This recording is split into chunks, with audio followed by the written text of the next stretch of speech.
అనేక సందర్భాలు చెప్తాను, మళ్ళీ మళ్ళీ గుర్తు చేసిపోతున్నాను నేను. మొన్న మమ్మల్ని అన్నాడు, పెద్ద మనిషి పట్టుకొని అన్నాడు, అరే 2 सीट जीते थे उसमें तेलंगाना में एक था वो जंगारेड्डी from Hanamkonda parliamentary constituency. Gujarat ఒక ఎంపీ గెలిచింది, తెలంగాణ ఒక ఎంపీ గెలిచింది. అరే మీరెక్కడున్నాం మీరెక్కడున్నారని చెప్పి అడిగిన పెద్ద మనిషి మమ్మల్ని. 27 సంవత్సరాల తర్వాత కూడా మళ్ళీ అది 5 సంవత్సరాల కాలం పాటు అధికారంకి వచ్చింది గుజరాత్. 45 ఏళ్లలో కూడా వత్తదో రాదో అనే అనుమానపదంగా ఉన్నది తెలంగాణ అన్నాడు ఆయన. కారణాలు ఇవి, దీనికి ఏంది అని నేను పక్క పెడితే ఇది పరిస్థితి ఉన్నది. గుజరాత్ ఎక్కడున్నది, మనం ఎక్కడున్నాం. త్యాగాలకు కమిట్మెంట్కి, సిద్ధాంతపరమైన ఘర్షణకు, మేధా సంపత్తికి, నాయకత్వ లక్షణాలకి కొరత లేదు తెలంగాణలో. కానీ రాలే, ఎందుకు రాలేదనే దాని గురించి అదొక పెద్ద సబ్జెక్టు, అది మన సబ్జెక్ట్ కాదు. కాబట్టి అల్టిమేట్గా గీట్రాయి ఏంటంటే గెలవడం గీట్రాయి ఉంటుంది.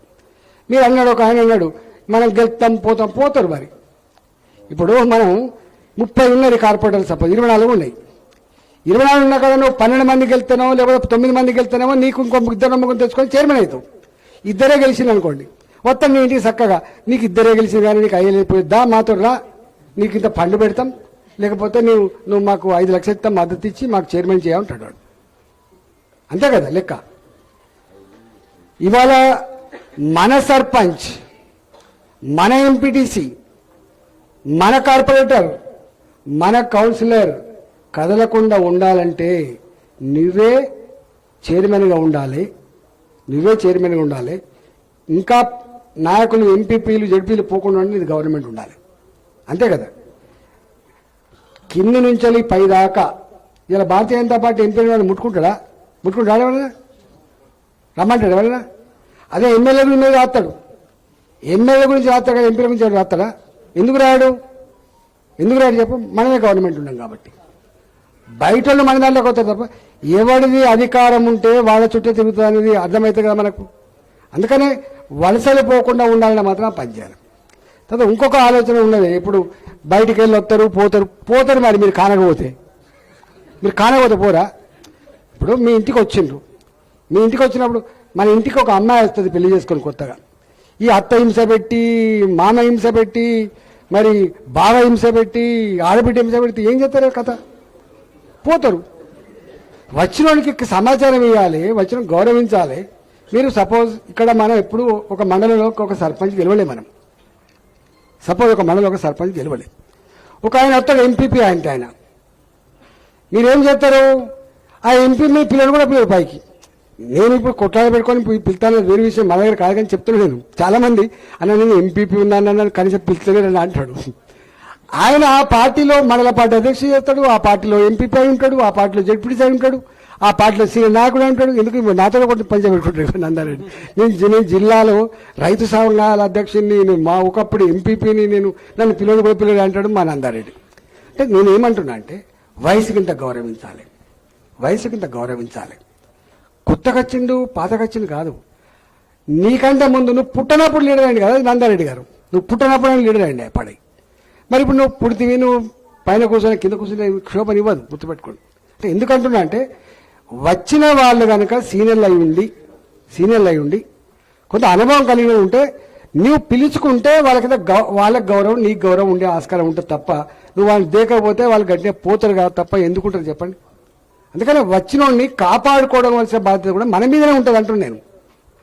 వచ్చిన వాళ్ళను అక్కడ చేర్చుకొని కాపాడుకునే బాధ్యత మనమే ఉంటుంది తప్ప మనమే కాకులు గద్దలుగా పొడిచాం అనుకోండి, తాళలేక అబ్బో వద్దురు అనుకో వెళ్ళిపోతాడు. పోకడ మంచిది కాదు, దయచేసి నేను చెప్తున్నా. అంటే ఇవన్నీ ఇంకా విడమని చెప్పని బాగుండదు పదే కానీ తెలంగాణ ఉద్యమం మొదలైనాడు కేసీఆర్ ఎంతమంది, కొద్ది పిడికడ మంది మీరు నమ్మరు, చెప్తే దుఃఖం వస్తుంది. మేము కొద్ది మంది మేము లీడర్లం, మాకు లేరు, గెలిచేటట్టు లేరు. మేము పోయి మా 2 ఎమ్మెల్యేలు ఒక దగ్గర పోయి ఒక ఎమ్మెల్యే కాలేజీ పడ్డారు మా వాళ్ళు, 2 ఎమ్మెల్యేలు మా వాళ్ళు ఇంకొక ఎమ్మెల్యే కాలేజీ పడ్డారు.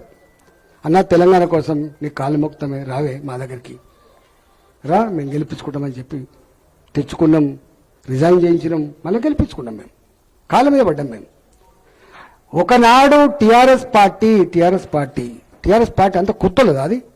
మీరు ఒకసారి చూడండి ఎవరున్నారో రాజకీయాలు, ఒకసారి మరి చూడండి, దేశవ్యాప్తంగా కూడా చూడండి మీరు ఏముంటుందో, ఎంతమంది ఒకసారి గుర్తు చేసుకోండి. నేషనల్ లెవెల్లో కూడా అనేక మంది కేంద్ర మంత్రులు ఎక్కడి నుంచి వచ్చిందో ఒకసారి లెక్కేసుకోండి, బయటికి వెళ్ళి వచ్చి ఉండాలి లెక్కేసుకోండి. రాజకీయాల్లో ఎంత బ్రాడ్నెస్ ఉండాలి, ఎంత ఎదగాలి, ఎంత గొప్పగా ఉండాలి. అక్కడ తెలుగుదేశం ఉన్నది, మనకు వాళ్ళకి ఎంత గ్యాప్ ఉండే, ఏం మాటకో ఒకసారి ఇప్పుడు చూడండి. గతమేంది ఇప్పుడేంది, ఇప్పుడు ఎక్కడారు వాళ్ళు, నెత్తి మీద ఉన్నారు వాళ్ళు, ఎక్కడున్నారు వాళ్ళు, నెత్తి మీద ఉన్నారు వాళ్ళు. అంటే రాజకీయ అవసరాలు ఎట్లుంటాయని చూడండి. పదాలు చాలా ఎంత ఇంపార్టెంట్ చూడండి, గుర్తుపెట్టుకోండి. మీకు అర్థం కావాలి, మీరు ఎందుకు మారతలేరు. మనం పై లెవెల్లో చూసైనా మనం మారాలి, గుర్తుపెట్టుకోండి. నేను ఒక పెద్ద దగ్గరికి పోయినా, పెద్ద దగ్గర పోతే నేను ఒక మనిషిని ద్వేషిస్తా. ఆ ద్వేషించిన ఆయనను ఆరోగ్యం గురించి అడుగుతాడు, ఏమి సార్ ఆరోగ్యం ఎట్లుందని. అరే మనకు గింత ఇబ్బంది పెట్టిండు, మనకు గిన్ని మాటలు అన్నాడు, ఆయన ఆరోగ్యం గురించి నువ్వు ఎందుకు అడుగుతున్నావు సార్ నేనన్నా. అరే అడగాల పోయి రాజకీయాల్లో అన్నాడు ఆయన. అంటే మీకు అర్థం కావాలి, రాజకీయాలు ఎప్పుడు కూడా శాశ్వత శత్రువులు, శాశ్వత మిత్రులు కనుక ఉంటే రాజకీయాలు నడుస్తాయా చెప్పండి? నడుస్తాయా? మరి మనకెందుకు ఉండాలి? పై లెవెల్లో ఉన్నంత గొప్పగా లేకపోయినప్పటికి కూడా నాకు తెలుసు గ్రామంలో ఎట్లుంటుందో. ఎల్లారెడ్డికి మల్లారెడ్డికి పడదు, మల్లారెడ్డి ఒక పార్టీ ఉంటాడు, ఎల్లారెడ్డి ఒక పార్టీ ఉంటాడు. ఉంటే నేను అనుకున్నాను, కొత్తగా ఎమ్మెల్యే అయినప్పుడు మల్లారెడ్డి ఎల్లారెడ్డి విడివిడిగా ఉంటే నాకు ఇబ్బంది అవుతుంది ఊర్లే, ఈ ఇద్దరిని ఒకటి చేస్తే ఎట్లుంటుందని చెప్పి నేను అనుకొని మల్లారెడ్డి నాయకుడు ఉన్నాడు, ఎల్లారెడ్డి నాయకుడు లేడు. అయితే మల్లారెడ్డి చెప్పకుండా ఎల్లారెడ్డిని కన్సల్ట్ చేసిన, ఏం ఎల్లారెడ్డి ఎందుకు కొట్లాడుతావు, రారాదు నాతో అని. అంటే నాకు పడదే మల్లారెడ్డి అంటే, దాన్ని నేను ఇద్దరు కలిసి భోజనం పెడతా, మంచిగా మాట్లాడిస్తా, నీకే ఉంటుంది, ఆయన దానికే ఉంటుంది, ఒక సర్పంచ్ అవుతావు, ఒక ఎంపీటీస్ అవుతావు అని చెప్పి తీసుకొచ్చిన. అది తీసుకుపోవడానికి ప్లాన్ చేసిన. ఈ విషయం మల్లారెడ్డి తెలిసింది. మల్లారెడ్డి ఎల్లారెడ్డి ఇంటికి పోయినాడు కదంటే, వాటికి అట్లా మాట్లాడినే, వాటికి కలిత మాట్లాడింది అన్న. ఇంకా మొత్తం ఇంటికి పోయినా చెప్పలే, ఇంకా నువ్వు ఆ పని చేసే సుమాను నాకు అంటే లేదు ఇంకా చేయలేదు. కానీ ఎల్లారెడ్డి వచ్చిన తర్వాత మల్లారెడ్డి వెళ్ళిపోయింది. అంటే ఎందుకు చెప్తున్నా మాట అంటే, గ్రామీణ ప్రాంతాల్లో తప్పకుండా బరిగీచిగిచ్చే పద్ధతులు ఉంటాయి. అది గెట్ల పంచాయతీలో, కుల పంచాయతీలో, లేకపోతే వాడకట్టు పంచాయతీలో ఏదో ఉంటాయి, కాదంటలేదు. కానీ ఎక్కడో కాడ కొంత మ్యాచ్యూరిటీ లెవెల్స్ పెరగాలి, కలిసి పనిచేసే నేచర్ రావాలి. ఈయన సుదర్శన్ రెడ్డి గ్రూపు, ఈయన బుద్ధి శ్రీనివాస్ గ్రూపు, ఈయన ఎంపీ సాబ్ గ్రూపు, ఈయన ఇంకొక ఏం గ్రూపులని పాడైపోను. అన్నం పెడతా చెప్పు. ఫస్ట్ టైం ఉంటున్నాను నేను ఎక్కడ వెళ్ళే. ఇప్పుడు మేము ఎవరైనా సమస్యలు చెప్తే పరిష్కరించే దాంట్లో మేము ఉంటుంటుంది, అంతే కదా. మేము రైట్ హ్యాండ్, లెఫ్ట్ హ్యాండ్ అందరూ వచ్చి బాగా చెప్పుకుంటే ఉంటుంటివి. నాకు టికెట్ కావాలన్నా కార్పొరేట్ అంటే వింటుంటివి, ఇప్పిస్తుంటివి. అన్న నాకు ఎమ్మెల్యే టికెట్ కావాలంటే మేము ఆలోచించి ఇప్పిస్తుంటివి. అన్న జీవితంలో ఒకసారి మంత్రి కావాలన్నా అంటే మంత్రి కోసం పని చేస్తుంటివి. ఇక్కడ చూస్తున్నా మనం గట్ల ఉండద్దు, గంత చిన్నగా ఉండద్దు, గుర్తుపెట్టుకోండి. నేను పోయి చెప్పే పరిస్థితి రాకుండా చూసుకోండి.